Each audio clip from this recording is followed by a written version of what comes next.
Muita gente comete o engano de sair dizendo por aí que no Brasil o preso ganha mais que o trabalhador. O bandido que está na cadeia ganha mais que o trabalhador.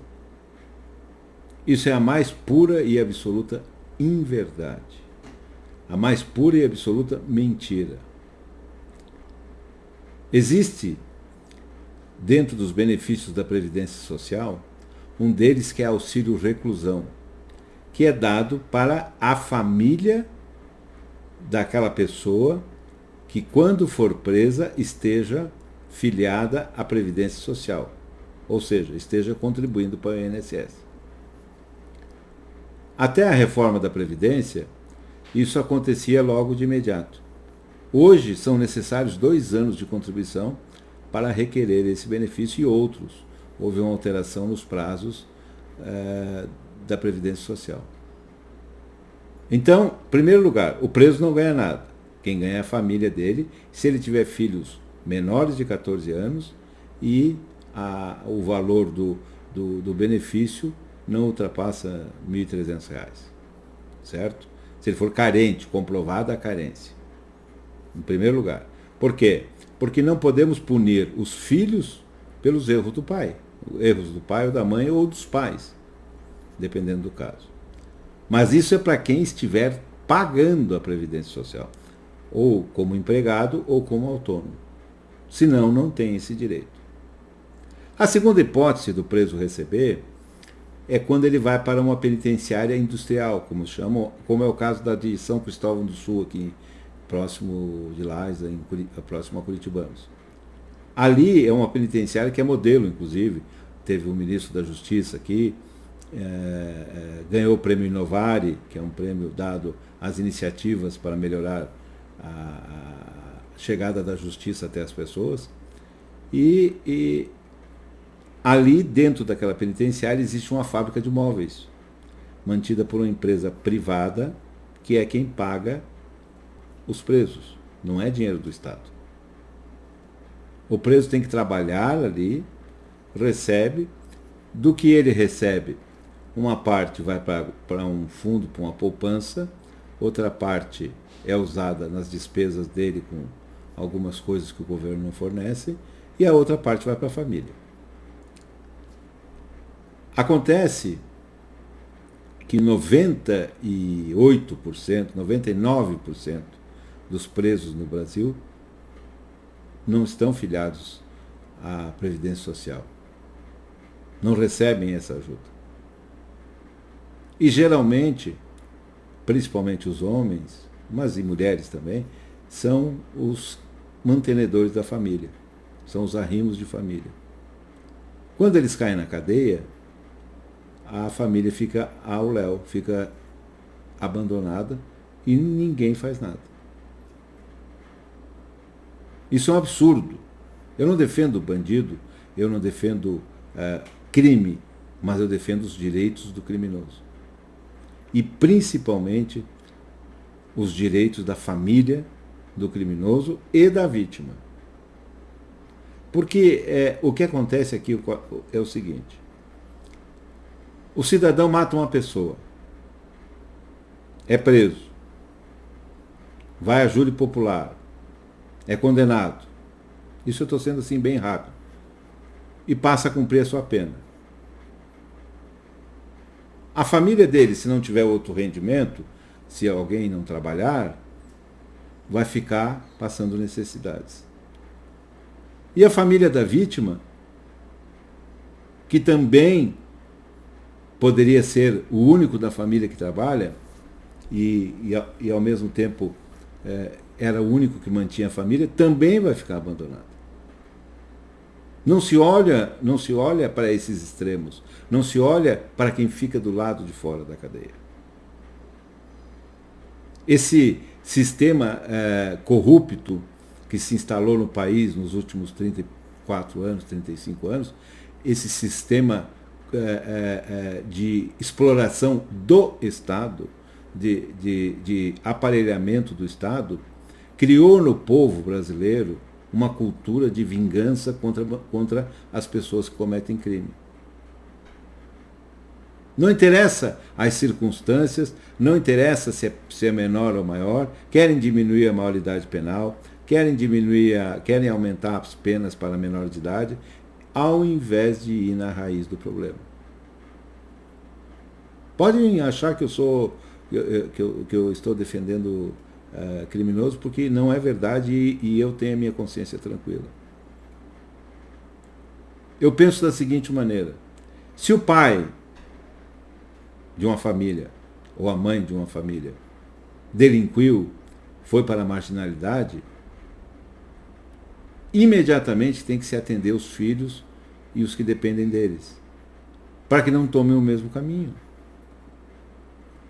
Eu tenho coragem de dizer isso, porque é o que acontece. Se é numa boca de fumo, numa boca onde o pessoal do centro da cidade, esse pessoal que faz passeata, esse pessoal que vai pedir justiça, esse pessoal que quer mais rigor da lei, de noite vai lá comprar sua droguinha para fazer sua cabeça. E esse pessoal continua comprando depois que o cara cai na cadeia. Só que daí é o outro que está vendendo. Geralmente um outro membro da família.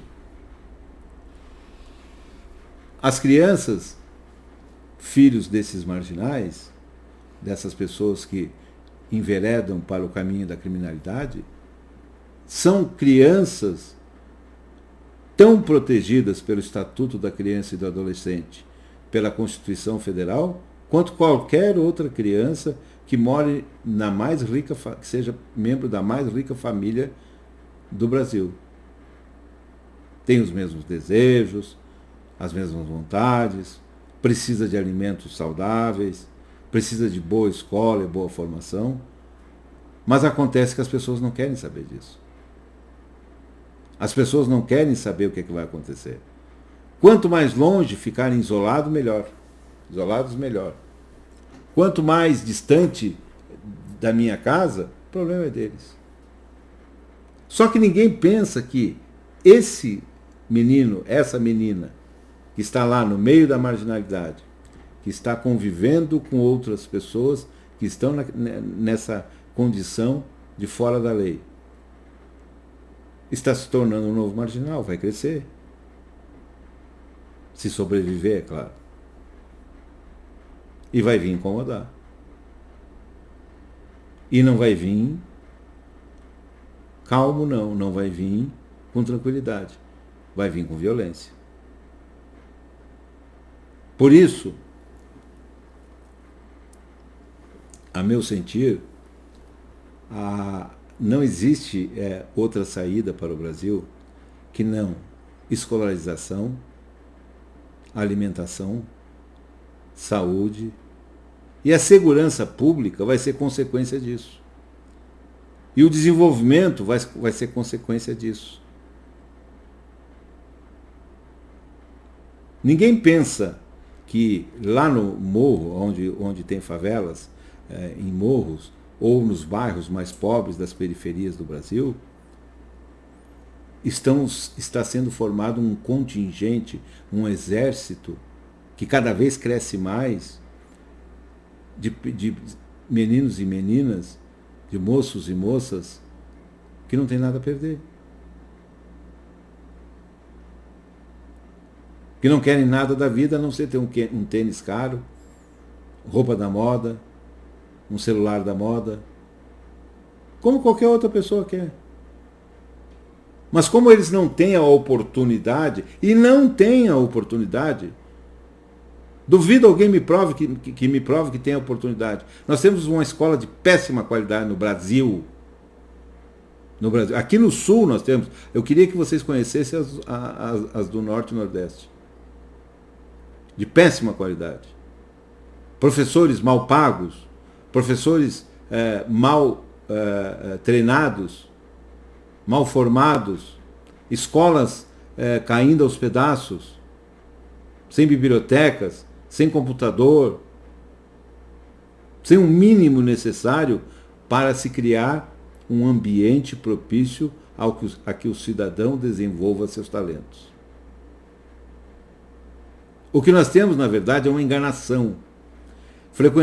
O Brasil frequenta os piores índices de desenvolvimento humano no mundo. Os piores. Estamos lá entre os últimos.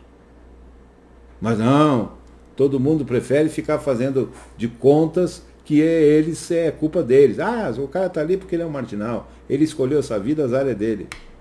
Até o presidente Bolsonaro, que eu defendo, em quem eu votei, tem uma posição com relação a isso que eu discordo dele. Eu discordo dele.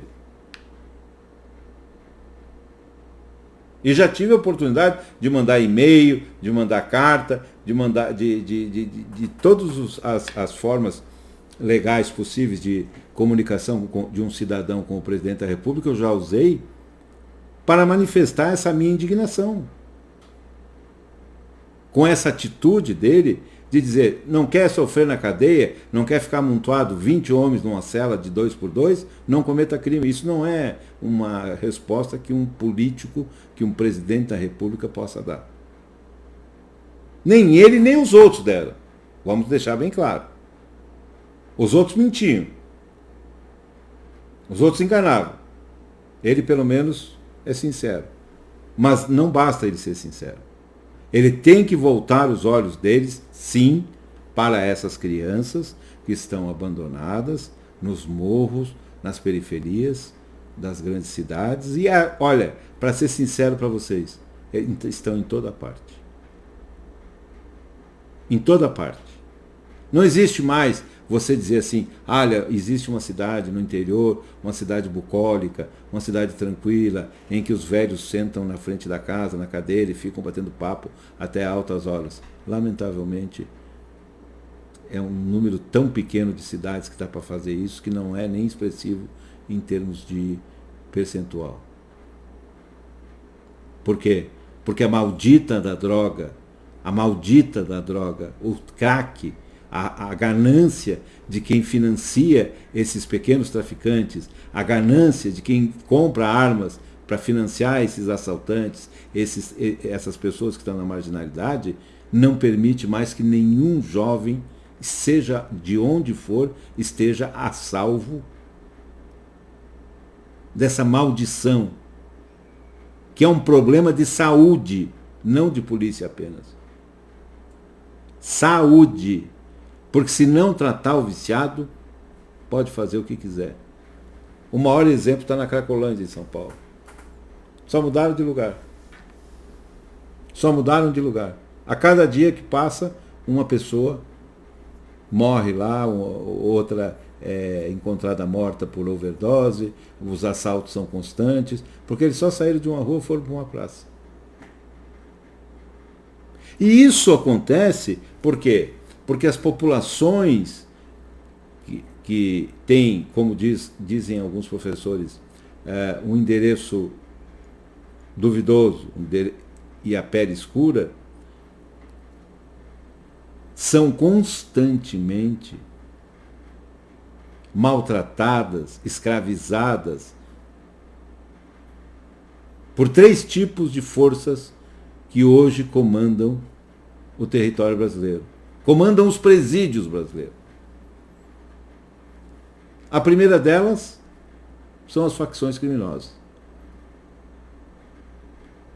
que mandam no interior dos presídios, que mandam nas periferias das grandes favelas e dos bairros pobres do Brasil. E quem não obedece morre. A segunda força opressiva são as milícias, são os milicianos, que é a junção de pessoas treinadas pelo Estado, armadas pelo Estado, que se juntam, vão lá, matam o traficante, tiram o traficante da área, mas eles passam a dominar a área e as pessoas têm que comprar o gás dele, têm que comprar comida no mercado dele, têm que usar a TV a cabo dele, enfim, tem que pagar tudo para o miliciano. Tomar dinheiro emprestado e assim por diante. E por último, surpreendentemente, a polícia. As polícias militares, quando entram nesses locais ditos suspeitos, entram para arrebentar. Entram atirando. E também esculacham as pessoas. E também batem na cara das pessoas. Eu já vi muitas vezes isso. Muitas vezes isso. Então, para quem que essas pessoas vão apelar? O Estado, representado pelas polícias, esculacha com eles. Os milicianos, que são um tipo de marginal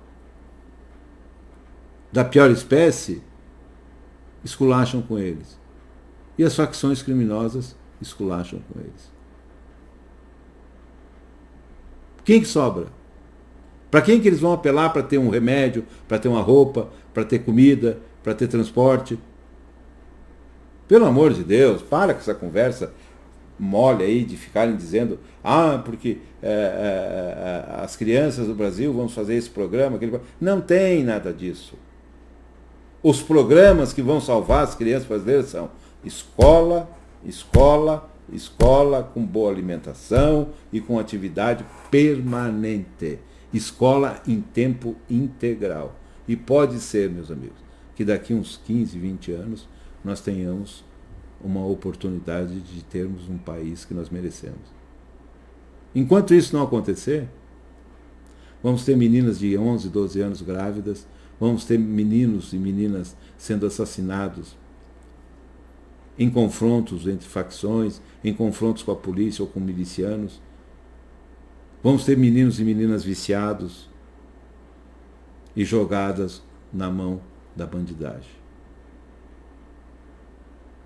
Espero realmente que alguém acorde para isso. E acabe essa destruição da juventude brasileira de um modo tão nefasto, cujas consequências ninguém sabe. Ou melhor, sabem sim.